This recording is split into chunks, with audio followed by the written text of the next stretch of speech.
So, hello guys, good morning. So, for today's video ay mamamalengke nga ako. Maaga nga akong gumising para makapalengke. Katatapos ko lang yan magkape. Kaya ito, gumayak na nga ako. Nagsuklay-suklay konti at konting ayos ng mukha bago umalis. Tiningnan ko muna ang sarili ko sa salamin, baka may mga muta pa ako. Kinuha ko na nga yung payong at ang sling bag ko. Actually, hindi lang siya sling bag, kundi water bottle sling bag. Yan ang ginagamit ko pag nagja-jogging kami ni Mister. Diyan ko nilalagay yung tubigan ko para hindi na ako nabili sa tindahan. Di nga sana ako magbabag, kaso nga sabi ng mister ko, pag mamamalengke ako ay gumamit nga daw ako ng maliit na bag kasi hawak-hawak ko lang yung cellphone ko at yung pitaka ko. Baka daw mahulog or mahablutan pa ako. Masunurin yarn at salamat sa mister kong laging nagpapaalala sa akin. May ganarn. Nilakad ko nga lang papunta sa palengke. Tutal, maaga pa naman. Wala pa naman ako ganong dala kundi yung dala-dala ko lang. Char!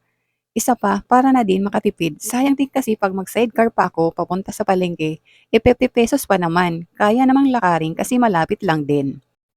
Isa pa, para ko na din siyang exercise kasi mahigit 10 minuto din yung aking nilalakad papuntang palengke.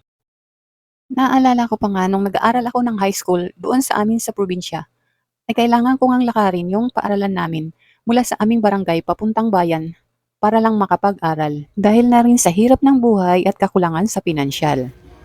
Kaya sanay na sanay ako sa mga ganitong lakaran. Sakto nga pagdating ko sa supermarket ay bukas na ito. Kaya dito muna yung aking inuna. Sinasabay ko na nga ang maggrocery at pamamalengke para isahang lakaran na lang. Total magkalapit lang naman. Pagpasok ko nga ay wala pa gaanong namimili. Kaya maluwag pang makakapili at makakapamili ng kulang sa aming mga pangangailangan. Kumuha na nga ako ng sabong panglaba, fabric softener, sabong pangligo, shampoo, conditioner, toothpaste, pangpahid sa mukha, pagpapaganda yarn. Kumuha na nga din ako ng mantika, toyo, suka, kape at asukal, at kunting dilata, at iba pang mga kailangan sa boarding house. Papunta na nga ako sa may counter nang makita ko nga itong ice cream na buy one take one. Gusto ko sanang bumili kaso nga baka kulangin na nga yung aking budget. Kaya pass muna. Pagkatapos ay binayaran ko na nga sa counter para naman makapunta na nga ako sa mismong palengke. Iniwan ko muna yung grocery ko, bali dadaanan ko na lang mamaya pag pauwi na ako. Pagkadating ko nga sa palengke ay bumili na nga ako ng isdang tilapia, galunggong, alumahan at saka kunting hipon. Paborito kasi ng aming dalaga ang hipon, kaya madalas nga akong bumili nito. Bumili na nga rin ako ng konting karne ng manok at saka baboy, pati ng mga gulay. Gusto ko kasi pag ako namamalengke at kung may budget lang naman, ay bumili na ako ng mga kakailanganin upang hindi ako labas ng labas araw-araw. Pero kung may mga nilalakad namang importante ay talagang wala akong choice kundi ang lumabas.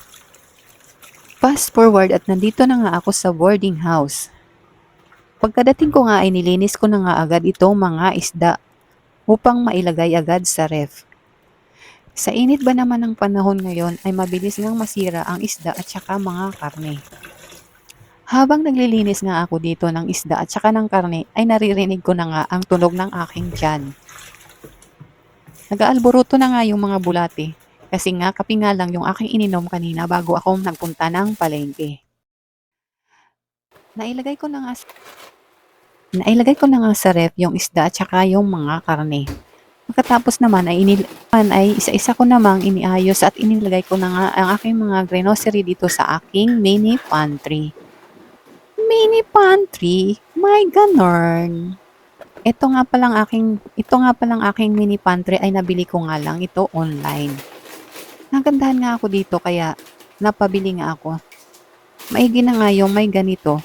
Kasi pagka hindi mo na siya gagamitin ay pwede mo na siyang mailigpit kasi foldable nga itong aking mini pantry.